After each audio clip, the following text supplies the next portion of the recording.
At 5:42 in the morning, Daniel wakes before the city does. Condensation covers the inside of the windshield. His jacket is folded beneath his head. A paper cup in the console holds 73 cents, 2 receipts, and the key to an apartment he no longer rents. He does not check the time because he has somewhere to be. He checks it because the public library opens at 9, the community center unlocks its showers at 7, and the grocery store restroom is safest before the morning rush. When you lose a home, the hours of other people begin to organize your life. Daniel is a composite character. His story is fictionalized, but the circumstances behind it are painfully common.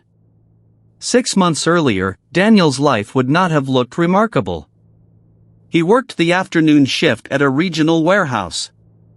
The pay was not generous, but it covered a 1-bedroom apartment, a used car, groceries, and a phone plan.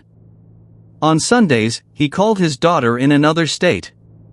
His apartment had a second-hand table beside the window.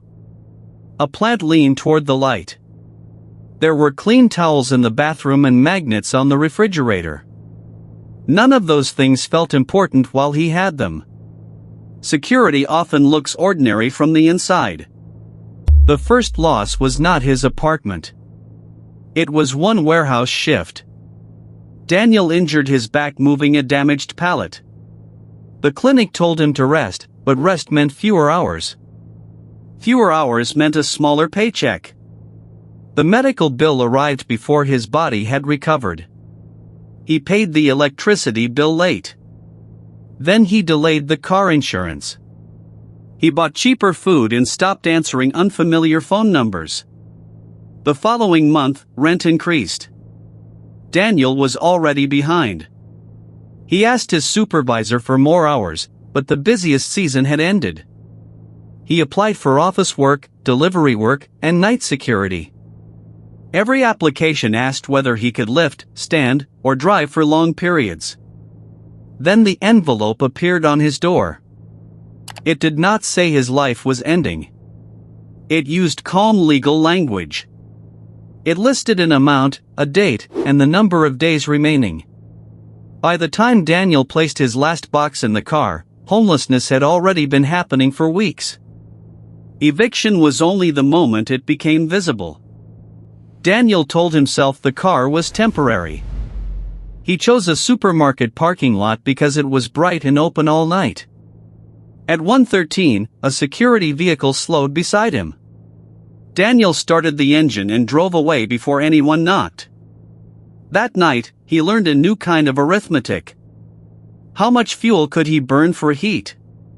Which window could remain open without inviting attention? How many hours could he sleep before the stiffness in his back became unbearable? He also learned that having a vehicle did not mean having privacy. Every light felt like inspection. Every passing footstep pulled him awake. Morning did not bring rest. It brought the need to appear as though nothing had happened. Daniel spent much of each day performing the invisible labor of not looking homeless. He shaved in public bathrooms. He learned which outlets worked at the library. He carried one clean shirt in a plastic bag and changed before job interviews. He washed clothes late at night, when the laundromat was quiet. A mailing address became a problem. So did storing documents. So did keeping his phone charged long enough to receive a call from an employer. People sometimes asked why he did not simply get a job. They did not see the hours spent traveling between services. The forms that required documents stored in 3 different places. The interviews attended after a night without real sleep. The pain that returned whenever he stood too long. Homelessness consumed the time he needed to escape homelessness. Some afternoons, Daniel sat in a park near the river. The trees moved whether he had good news or not. Children crossed the grass. Dogs pulled at their leashes. For 20 minutes, he could be another person sitting on a bench.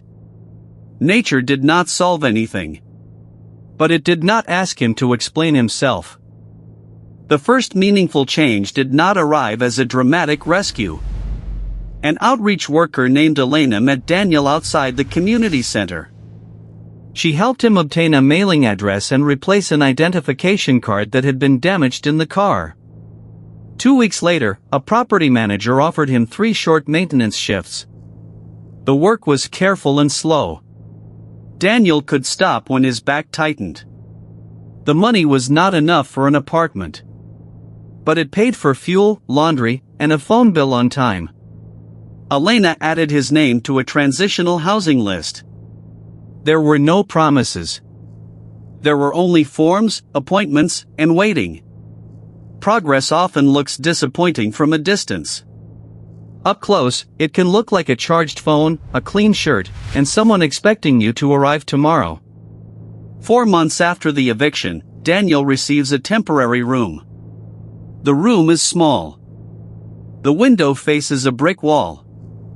The mattress is covered in vinyl, and the key must be returned if he misses too many nights. Daniel places the old apartment key in the top drawer.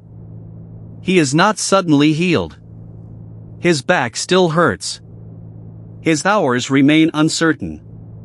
He is still separated from most of his belongings and from the version of himself that believed stability was permanent.